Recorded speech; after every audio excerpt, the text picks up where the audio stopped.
Everyone in the diner pretended not to see the little boy desperately waving his hands in the air, but the black waitress at the end of the counter understood exactly what he was trying to say. She knew sign language, and when she finally raised her hands and answered him, the boy's face lit up like she'd just handed him the whole world. What Ruth Johnson didn't know was that his father was the most feared mafia boss in the city, and that her small act of kindness was about to change all of their lives forever. The fluorescent lights buzzed overhead as Ruth stirred her coffee for the third time without tasting it. Harper's Diner wasn't the kind of place anyone bragged about visiting, but at 1:47 a.m. it was warm, open, and quiet enough to hide in. The red booths were cracked, the checkered floors scuffed to dull gray, but it was still better than going home to an empty apartment and a bed that never brought her any rest. Ruth had been working the graveyard shift for weeks, drifting through the motions while her mind stayed somewhere else. Tonight, though, something in the air felt different, tight, charged, like the silence before a summer storm. She felt it before she understood it. That's when she saw him. A boy, 8 years old, sat alone in the far corner, as far from the door as he could get. His clothes were too nice for this place. Navy sweater, neat slacks, polished shoes. But his hands were moving in frantic, choppy motions. Ruth recognized the shapes at once. Please, help, someone. He tried to catch the eye of the cook, the other waitress, even a couple shuffling toward the restroom. Every single person looked straight past him. Not with indifference, Ruth realized, but with something closer to fear. Their faces tightened. Their steps quickened. No one stopped. Her heart clenched. No child should ever look that desperate and that alone. Before we continue, welcome back our amazing viewers. And if you're new here, thank you for joining us. Make sure to subscribe so you never miss our daily dose of deeply moving, heartfelt stories. Also, tell us in the comments where you're watching from. We enjoy reading every single one. Now let's dive into today's story. Ruth had learned sign language years earlier for a cousin who was born deaf.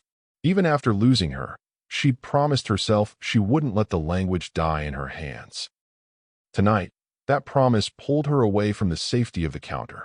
She crossed the diner on shaky legs, feeling conversations fade as she passed. The boy stared at her, wide-eyed, when she slid into the booth across from him. "Hey, sweetheart," she murmured, then slowly lifted her hands. "What's your name?" The change was instant and almost painful to watch. His whole face lit up, hope flooding into his eyes so fast it nearly broke her. His fingers flew, clumsy with excitement. "My name is Nico. You understand me?" Ruth swallowed hard and signed back, "Yes. I understand you. Are you okay? Where are your parents?" Before Nico could answer, the front door slammed open so violently the bell above it snapped off and clattered across the floor. 6 men in dark suits poured into the diner, moving with a controlled, dangerous purpose. Conversations died. Cups rattled on saucers. And then the 7th man walked in. Tall, broad-shouldered, dressed in a suit that did not belong anywhere near cracked vinyl and burnt coffee. His presence bent the room around him. Cold gray eyes swept across the diner like a searchlight, until they found the corner booth where a mute boy and a trembling black waitress sat with their hands still raised between them. The moment the men closed in around the booth, Ruth felt the air thicken, the same way it did before a summer tornado touched down, heavy and electric. She did what any sane woman would do. She tried to stand, to take a single step backward, to extract herself from whatever danger had just cracked open inside Harper's Diner. But before she could move, Nico's small hand latched onto hers. Not with fear, not with panic, with a quiet, desperate kind of trust that froze her in place. His fingers trembled in her palm. His eyes begged her not to leave. And that was the moment Adrian Russo made his decision. He crossed the diner with a slow, deliberate stride, each step echoing in the silence. He didn't shout at her. He didn't pull a weapon. He didn't bark orders like the men behind him. Instead, he looked down at her with a stillness more frightening than rage and said, "You're coming with us." It wasn't a threat. It wasn't a request. It was something stranger, an invitation wrapped in inevitability. "I can't go anywhere with you," Ruth whispered, trying to free her hand from Nico's. The boy only held tighter. Adrian's eyes flicked to their joined hands, and something in his expression shifted. It wasn't anger. It was surprise. Recognition. As though he knew just how rare that small gesture truly was. My son doesn't trust strangers, he said quietly. He doesn't trust anyone. Except you. Nico's chin dipped toward his chest, as if ashamed of wanting her to stay. Ruth's chest tightened. I don't belong in your world, she murmured. Neither does he, Adrian replied. That's the problem. Before she could argue again, his men moved. Not threatening, not hostile, just forming a quiet perimeter that made it clear her choices had narrowed to one. And somehow, deep down, she knew she wasn't being taken. She was being chosen. Or rather, Nico was choosing her, and Adrian was simply honoring that rare miracle. Outside, a sleek black SUV waited beneath the streetlights. Nico stayed glued to Ruth's side as they walked out, his small hand still wrapped in hers. When she hesitated at the open door, Adrian held her gaze for a long moment. You're safe, he said softly. Even if you don't trust me yet, trust that. Ruth didn't trust him, but she trusted the little boy who refused to let go of her hand. And so she stepped inside. The drive to the Russo estate was silent, heavy with questions Ruth didn't dare ask. Nico leaned against her, breathing shallow and fast from the overload of emotions. Every so often, he looked up at her, his eyes shining with hope so fierce it made her throat ache. Why me? She finally whispered. Adrian's gaze met hers in the rearview mirror. Because he spoke to you. The Russo estate rose from the darkness like something carved from myth, a mansion of cold marble and sharper edges, guarded by cameras that blinked like unblinking eyes. Men in suits roamed the grounds like ghosts, silent and watchful, their presence a constant reminder of the life Adrian lived. The SUV stopped under an archway of stone. Before Ruth could gather herself, two guards approached, opening her door with an unsettling mix of courtesy and authority. You'll be staying in the East Wing, Adrian said as he stepped out. It was not a question.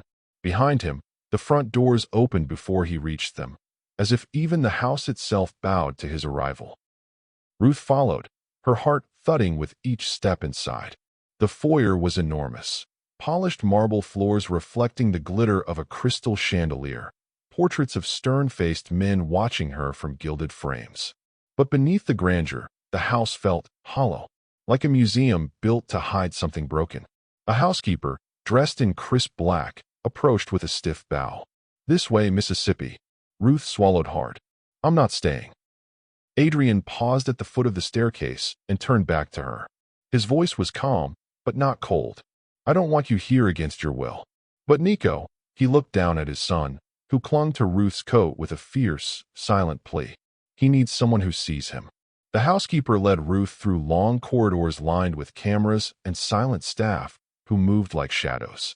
None of them looked at her. Or rather, they looked past her, as though acknowledging her might break some unspoken rule.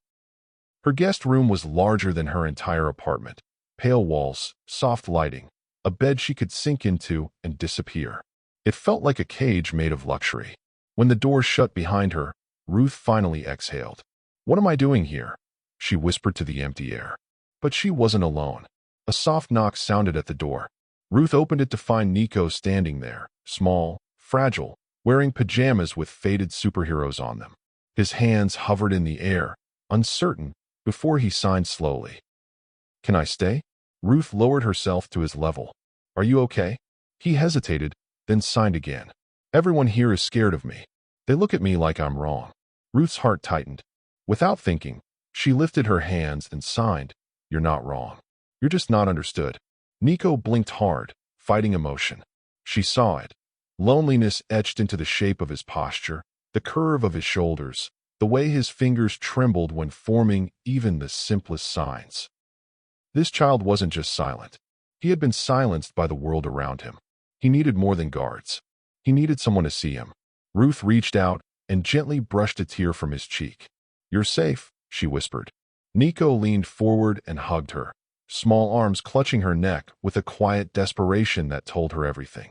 And in that moment, her fear didn't disappear, but it softened, reshaping itself into something steadier. Resolve. Ruth closed the door behind them and sat on the floor with Nico as he signed stories he'd never been allowed to share. about shadows that followed him, about people who spoke around him but never to him, about wishing, hoping, for someone who could hear him without sound. Ruth listened to every word. Later, when Nico finally fell asleep beside her, his small head resting against her arm, Ruth looked toward the window. The estate grounds stretched out in darkness, patrolled by silent figures who guarded a world built on power and danger. She knew this place would change her. It already had. She had stepped into someone else's shadows. Now she would have to find her way through them, not for herself, but for the little boy sleeping against her side. Because Nico didn't just need protection. He needed to be seen. And Ruth Johnson knew, with sudden clarity, that she was the first person in his life who ever truly had. The Russo mansion felt different that morning, though Ruth couldn't have said why at first. The grand hallways still echoed with the cold click of distant footsteps. The marble floors still gleamed with a sterile perfection, and the portraits of long-dead men continued to stare down with disapproval. Yet beneath all of that, something subtle had shifted. Like the air had softened just enough to let something human slip through. Nico stood in her doorway at sunrise, already dressed, eyes bright with anticipation rather than fear. It caught Ruth off guard. Children who grow up surrounded by walls, literal and emotional, rarely look eager for the day. But Nico signed good morning with a shy pride as though he'd practiced it before knocking. Ruth knelt to his level and returned the sign, adding another new one. Ready. His face lit up. They began in the East Wing library, a cavernous room that smelled faintly of leather and lemon polish. It had probably never been used for anything other than decoration. But as Ruth spread out simple picture cards on the rug, arranged blocks for games, and coaxed Nico into choosing colors that matched his moods, the room slowly transformed. The cold quiet that had lived there for years dissolved under the soft rhythm of their hands. Nico learned signs quickly, quicker than she expected. When he signed proud after correctly forming a full sentence, Ruth applauded warmly. And then it happened. A laugh. Light, small, unguarded. A sound so unexpected that Ruth froze. For a heartbeat, she wondered if she'd imagined it. But Nico laughed again, hiding his face behind his hands as if embarrassed by his own joy. The sound drifted down the hallway like something fragile escaping captivity. From somewhere near the library entrance, Ruth caught the faintest intake of breath. Adrian. He stood half-shadowed in the doorway, one hand braced against the frame, watching as though afraid to step closer.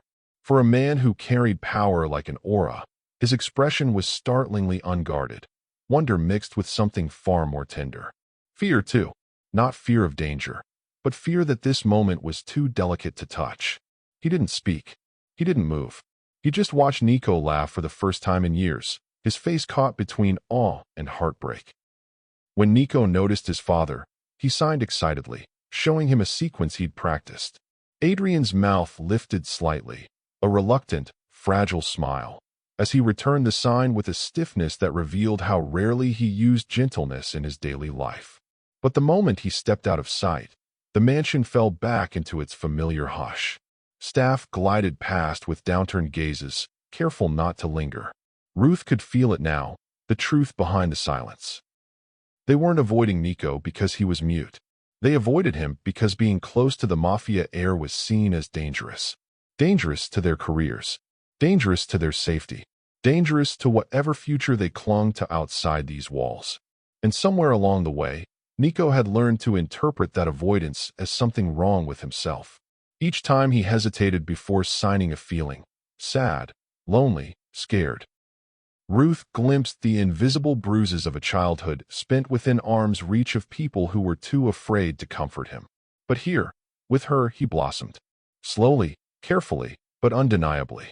In the quiet moments between lessons, Ruth sensed Adrian nearby, not intruding, not demanding, simply present. Listening, observing, allowing himself to linger longer than a Mafia boss should. She felt the weight of his gaze on her back, heavy but not unwelcome, curious but cautious, as though he couldn't quite reconcile the woman who had stepped into his world with the peace she was bringing into his son's life. Ruth looked at Nico, the way he gravitated toward her, the way he relaxed when she signed, the way laughter had finally returned to his small, guarded body. and she understood something new about Adrian Russo. For all his power, all his reputation, all the myths built around his name, he was a father terrified of failing the one person he loved beyond reason. And that fear had shaped this entire house. But today, in the warmth of Nico's first laughter, Ruth glimpsed a truth even the mansion's walls couldn't hide. This child had been waiting his whole life for someone like her. And this father had been waiting just as long for someone who could reach him. The weeks slipped by with a quiet rhythm Ruth had never expected to find inside a mansion guarded like a fortress. Every morning, Nico waited outside her door with the same eager light in his eyes. She taught him signs for feelings he'd never been allowed to name, games that unlocked the childhood he'd never been granted, and little by little, the boy unfolded like something long kept in the dark. Nico began to laugh more easily. Soft at first, then brighter, as though each day chipped away at the weight he carried. For a while, it almost felt peaceful. Almost. But peace around the Russo estate was a thin, fragile thing. Ruth felt the shift before she understood it. The way guards murmured when they thought she was too far away. The brief flashes of tension in Adrian's eyes before he masked it with his usual control. And then one afternoon, as she was passing the service hallway, she heard it clearly. Vincent Torino. Spoken in low, clipped voices. Arrival. A man obsessed with taking power from Adrian. A man who saw an 8-year-old child not as a life, but as leverage. Ruth froze, listening as the men discussed Torino's latest moves, his obsession, his willingness to hit where it hurts. Her stomach knotted. Nico. They were talking about Nico. That night, she approached Adrian carefully, aware of how tightly he held his fears. He tried to brush her concerns away, insisting the estate was impenetrable, the guards loyal, Nico protected. But Ruth had learned something vital about the little boy in these past weeks. Safety was not the same as living. Nico needed air, sunlight, joy. Just 1 hour, she pleaded. Somewhere open, somewhere normal. He needs to breathe. Adrian resisted, violently at first. But then Nico patted over, looked up at his father, and signed, "Please, I want to see the ducks."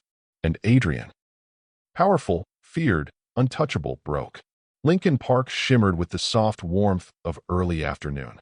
For the first time since she met him, Ruth saw Nico run freely across open grass, his laughter ringing through the crisp air as the ducks waddled toward the breadcrumbs he scattered. His joy was pure, uncontained, the kind that made Ruth's throat tighten. "Look at him," she whispered. "Just look." Adrian watched, torn between awe and unease. Marco and 3 guards monitored the area with military precision, eyes sweeping every angle. It should have been safe. It almost was. Until the rhythm of the park shifted, the same way the diner once had. A jogger passed too close. A maintenance worker lingered too long. A woman with a stroller circled again, then again. Ruth's instincts screamed. "Marco!" She didn't finish. Gunfire ripped the quiet afternoon apart. The world lurched into chaos. Ruth sprinted toward Nico as bullets tore through the air, splitting bark, shredding benches. She reached the boy just as he froze in terror, scooping him into her arms and hurling them both behind an oak tree. A sudden, searing pain tore across her ribs as a bullet grazed her side, but she didn't let go. She couldn't. "Stay down," she whispered, shielding him with her body as the ground shook with gunfire. Adrian's men fought, outnumbered, outmaneuvered. For a moment Ruth thought they would hold, but then rough hands wrenched Nico away from her. His scream, silent but unmistakable, burned itself into her memory. Nico reached for her. She reached back, and missed. The last thing she felt was the ground rushing up as she collapsed, her blood spreading across the grass. When Ruth woke in a hospital bed hours later, the room throbbed with silence. Adrian sat beside her, a man unrecognizable, broken, trembling, his control shattered. "They took him," Ruth whispered, her voice raw. Adrian's jaw clenched, his eyes burning with a fury colder than ice. "I will burn this city to the ground," he said, "before I let Vincent Torino keep my son." Smoke rose over Chicago like dark flags announcing a war no one wanted to acknowledge. Ruth saw it from the back seat of the SUV Adrian had forced her into for her own safety. 3 plumes, 3 separate fires, each one tied to Vincent Torino's empire. Adrian wasn't hiding his rage. He was broadcasting it to the entire city. Vincent had stolen his son, and now the city itself would pay until Nico was returned. But Ruth couldn't sit still. Not when Nico was somewhere out there terrified, alone, and waiting for someone who understood the language he couldn't speak. The moment Marco stepped onto the balcony to take a phone call, Ruth made her move. She slipped through the fire escape, each rung biting into her palms. When her feet hit the alley, she ran, ignoring the sharp tug in her healing side, ignoring the guards shouting above her, ignoring every instinct that told her she was making the biggest mistake of her life. Nico needed her, and that was reason enough. She searched the docks first, following the faint pattern of clues Nico had once taught her in their quiet lessons. Secret hand signs, old Italian variations Adrian had learned from his childhood, signs Nico used when he was scared and wanted to communicate without sound. Someone who didn't know him would miss them. Ruth did not. She found the first sign on a rusted gate, a tiny mark scratched into the metal, a symbol that meant hide, then another on a broken crate, waiting. Each one was a whispered cry for help. The fourth appeared near a chain-link fence, carved shakily with a piece of stone. Mama. Ruth's breath hitched. Nico had never used that sign for her, not even once. He must have been terrified beyond words. The abandoned warehouse at the end of the pier loomed like a dark lung of the city. Broken windows, silent shadows, a single light flickering behind the second-floor glass. Ruth crept inside. The smell hit her first, rust, motor oil, and fear. She moved slowly between towering stacks of crates, the pounding of her heart loud in her ears. Voices echoed from a back room, harsh, impatient. She ducked behind a forklift and peered through a narrow gap between the crates. Nico. He sat bound in the corner, his small hands twisted behind him, tears streaking down his face. But even through the terror, his fingers moved. Not wildly, not desperately, purposefully. He was signing something. Something only she could understand. Mama. Please. Here. Ruth swallowed a sob and raised her hand where he could see it, forming the old sign he'd once giggled about teaching her. Little wolf. I'm here. Nico's gaze locked onto hers. His breathing steadied. She signed again. Be brave. Papa's coming. But before she could plan her next move, a cold click sounded behind her. The barrel of a gun pressed against her skull. Vincent Torino smiled like a man who thought he'd already won. Look at that, he sneered. The babysitter came to play hero. He shoved her forward into the room, forcing her to her knees as Nico whimpered silently, thrashing against his restraints. Stop, Ruth begged. He's just a child. Vincent's grin widened. Exactly. A perfect bargaining chip. Before he could say more, the world erupted. The warehouse wall blew inward in a roar of smoke, dust, and splintering metal. Gunfire crackled like lightning, striking repeatedly. Vincent's men scrambled, shouting orders, returning fire, but they were outmatched before the battle had even begun. Adrian Russo stormed through the breach like vengeance made flesh, wearing tactical gear instead of suits, fury instead of calm. His gray eyes weren't cold, they were burning. Where's my son? He roared. Vincent grabbed Ruth, dragging her upright, the gun digging into her jaw. One more step, and she dies. The warning didn't slow Adrian. It barely even registered. Ruth saw Nico shift behind her, saw his small body curling inward. Instinct surged through her. She lunged backward, throwing herself over him just as bullets sliced through the room. The air filled with screams, ricochets, splintering crates. She felt debris crash against her back, shielding Nico with every inch of her own body. Close your eyes, she whispered into his hair, though she knew he couldn't hear. I've got you. I won't let go. Then, silence. A single shot rang out. Final. Precise. Vincent Torino collapsed. The sudden stillness was almost louder than the gunfire had been. Ruth didn't move until a familiar pair of hands reached them. Adrian fell to his knees, pulling his son into his arms with a sound that was half sob, half prayer. Nico clung to him fiercely, signing Papa over and over with trembling hands. Adrian kissed his son's forehead, then looked at Ruth. Not with cold authority. Not with restrained power. With raw gratitude. With something unspoken but unmistakably deep. You protected him with your life, he said, his voice shaking. Both of you, because of you, he's alive. Ruth exhaled shakily, feeling her body finally give in to exhaustion. Adrian gathered them both close, one arm around his son, the other steadying her, as if she were something precious too. In that wrecked, smoke-filled warehouse, a family was forged. Not by blood, but by fear, courage, and a love none of them had meant to find. And none of them would ever let go of again. The morning light softened everything it touched. It poured through the tall windows of the Russo mansion, painting the marble floors in warm gold. Not the harsh, cold sheen Ruth had grown used to. 3 days had passed since the warehouse. 3 days since terror and gunfire and blood, yet somehow the air inside the mansion felt different. Lighter, warmer, almost alive. From the library window seat, Ruth watched Nico in the garden below. He moved with a confidence she had never seen in him before, not quite carefree, but no longer trapped inside himself. He stood in the middle of a small circle of guards, signing exaggeratedly as he tried to teach them the alphabet. One of the men fumbled the shape for F 3 times before Nico burst into silent laughter, clutching his stomach as he corrected him again. The guards. Men hardened by a life of danger, men who once treated the heir of the Russo Empire like a fragile object, laughed with him. Really laughed. Ruth pressed a hand to her ribs, feeling the tender ache where the bullet had grazed her. The pain was sharp but clean, a reminder of what she'd fought for, of why she would do it again without hesitation. Her heart felt too full, too heavy, too grateful as she watched Nico glow in the sunlight like a child finally claiming his place in the world.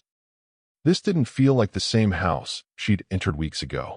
Back then it was all cold edges, shadows, men with granite faces, and a little boy who walked like he was trying to disappear. Now the mansion seemed to breathe, not loudly, not dramatically, but in tiny, quiet ways that revealed how deeply one child's healing could ripple through a place. She didn't hear Adrian enter the library. He was quieter these days, as though carrying the weight of gratitude required softer footsteps.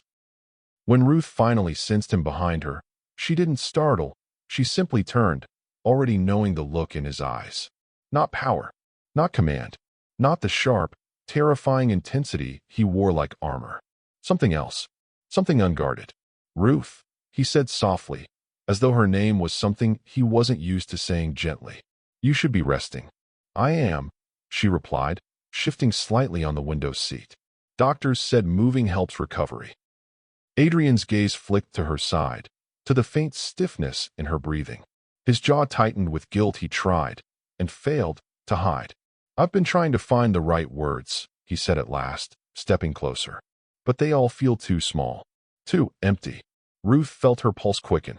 You don't owe me anything. That's where you're wrong. His voice was a whisper now. Ruth, you didn't just protect him. You changed him. You changed this house. You changed me. She swallowed, heart thudding hard enough to bruise.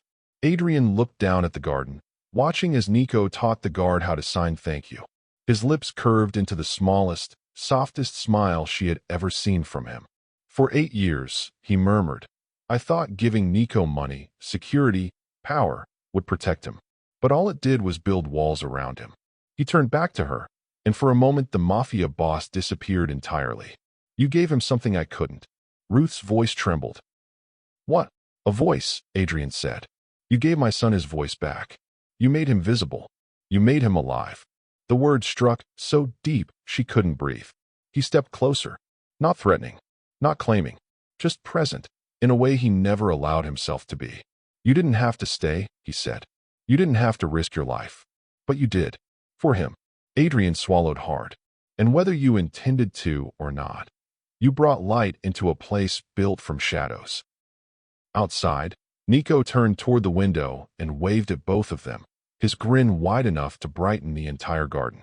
Ruth waved back, blinking against sudden warmth in her eyes. The mansion didn't feel like a prison anymore. It felt like something she wasn't ready to name, something she didn't dare claim, something fragile and terrifying and beautiful. A beginning, one she wasn't sure she deserved, yet one she couldn't imagine walking away from.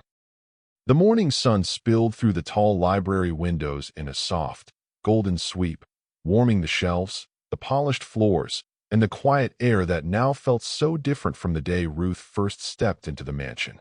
The house that once echoed with cold silence now held something gentler, tentative, and new. Ruth stood by the window, hands folded loosely in front of her, still unsure whether she belonged in a place built from shadows and guarded secrets. She had saved Nico's life.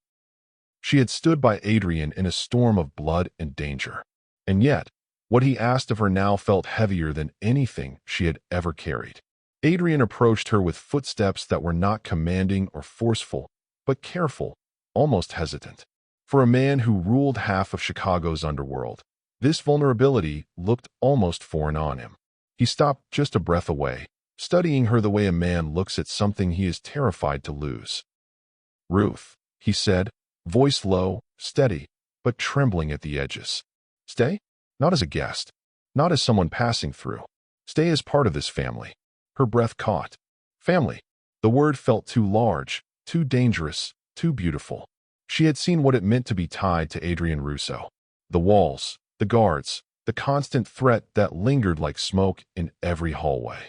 She knew the weight of his world, the risks, the scars it left behind. To choose him, and Nico, was to choose a life that would never again be quiet or simple. But it was also a life where she was needed, wanted, seen. Still, she hesitated. Her silence stretched between them, fragile as glass. And then she felt a small tug at her sleeve. She looked down. Nico stood beside her, his dark curls catching the morning light, his eyes full of hope so pure it made her chest ache. He lifted his hand slowly, carefully, as though afraid the moment might break if he moved too fast. "Mom." He signed it with shy bravery, his little fingers trembling. Ruth's heart stopped. There was no expectation in his eyes. Only hope. Only longing. Only love. Something inside her broke open, soft and fierce all at once. Whatever fear she'd carried dissolved like frost under sunlight. This boy had been invisible to the world, trapped behind silence, ignored by the people meant to care for him. And now he was choosing her. How could she walk away from that? She knelt, cupping Nico's face gently, her voice thick with emotion. "Yes," she whispered. "If you want me, I'll stay." Adrian exhaled sharply, like a man who'd been holding his breath for years. When she rose, he stepped closer, placing his hand against her cheek with the reverence of a man touching something sacred. "Once you enter this family," he murmured, "no force on earth will ever be allowed to take you from it." Ruth didn't flinch. She didn't run.